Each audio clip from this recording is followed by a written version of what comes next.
Good morning भाई सभी को। तो आज हम करेंगे 9th क्लास के फर्स्ट चैप्टर के जो मोस्ट इम्पोर्टेंट क्वेश्चंस हैं वो करेंगे। ठीक है, तो मैंने यहाँ पर लगा रखे हैं जो छोटे पर्सन हैं उनको भी और जो बड़े पर्सन हैं उनको भी। तो जो आज हम पहले करेंगे पाठ का नाम हमारे आसपास के पदार्थ। इंग्लिश में हम क्या बोलेंगे इसको बता सकते हो आप कमेंट सेक्शन में। इंग्लिश में ये चैप्टर है, आप चाहोगे तो आप इंग्लिश में भी कर लेंगे, लेकिन क्योंकि बच्चे हिंदी मीडियम ज़्यादा हैं तो हिंदी मीडियम हम करेंगे। अगर आप ये कहोगे कि इंग्लिश मीडियम में बता दो, सर इंग्लिश मीडियम में बता दें, क्योंकि हमें कोई इशू नहीं है इसमें। ठीक है, मटेरियल अराउंड अस चैप्टर का नाम है भाई इंग्लिश में।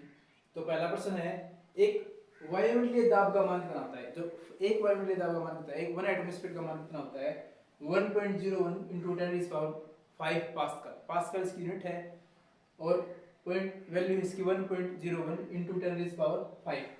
नेक्स्ट क्वेश्चन है, तापमान का अंतरराष्ट्रीय मात्रक। तो सबको पता है अंतरराष्ट्रीय मात्रक क्या है, केल्विन है।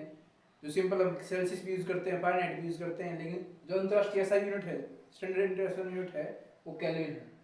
नेक्स्ट है, गुब्बारों में कौन सी गैस मिल जाती है। तो वो बेटा हाइड्रोजन गैस है। और जो जो वो गुब्बारे होते हैं जो उड़ते हैं वो हीलियम गैस के होते हैं बेटा। जो हल्के गुब्बारे को बनाने के लिए हीलियम गैस का यूज किया जाता है।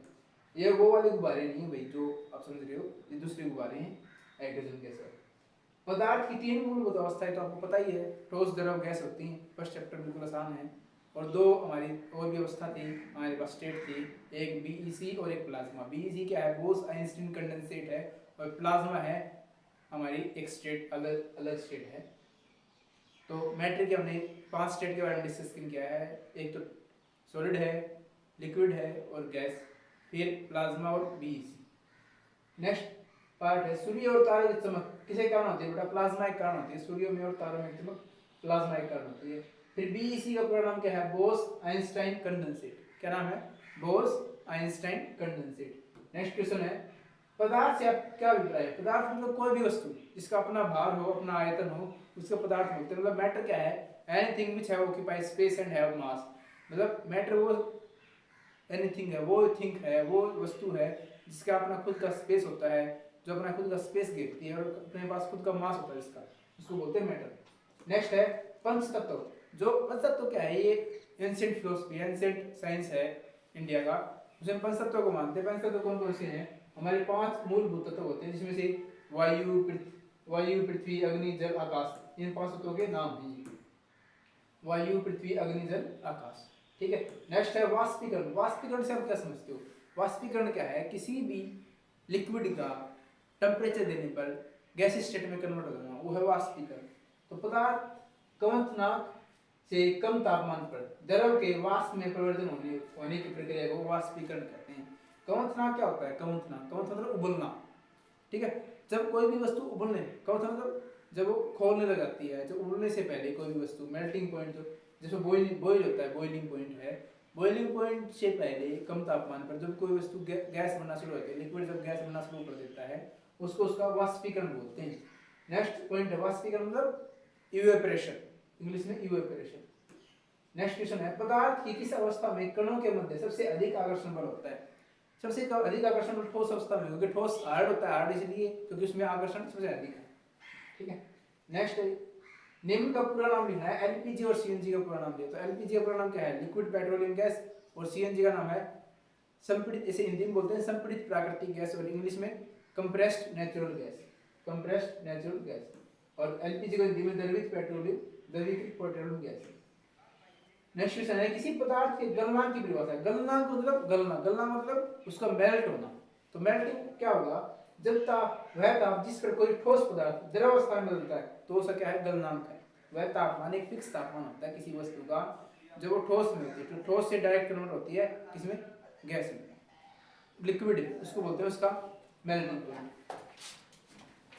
नमस्कार सर। बर्फ का गलनांक कितना होता है, तो बर्फ का गलनांक होता है 0 डिग्री सेल्सियस या 273.15 केल्विन।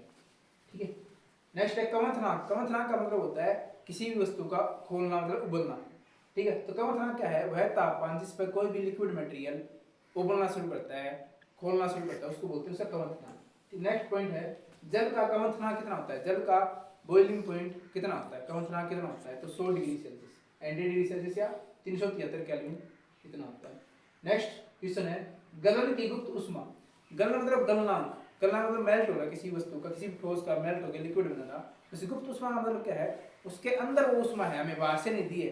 जो किसी भी वस्तु के अंदर जो ऊष्मा है ना, उसकी गुप्त ऊष्मा होती है। और गलनांक में जो ऊष्मा काम आएगी तो उसकी गलन की गुप्त ऊष्मा हो जाएगी।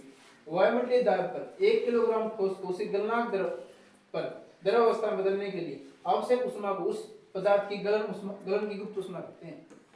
नेक्स्ट पॉइंट है वाष्पन की गुप्त ऊष्मा। अब जो गलन की गुप्त ऊष्मा थी ना, अब वहां पर क्या कर दो वाष्पन की। वाष्प मतलब कि लिक्विड आएगा यहाँ पर, ठोस की जगह पर लिक्विड।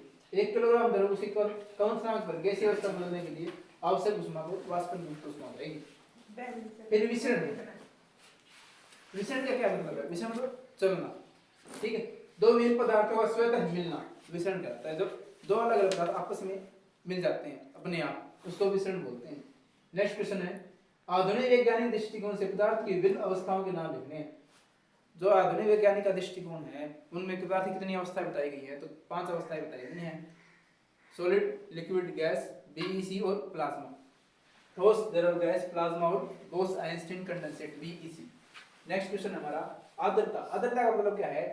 हवा में पानी की मात्रा, हवा में लिक्विड की मात्रा, वायु में उपस्थित जल वाष्प की मात्रा को क्या बोलते हैं? आर्द्रता बोलते हैं।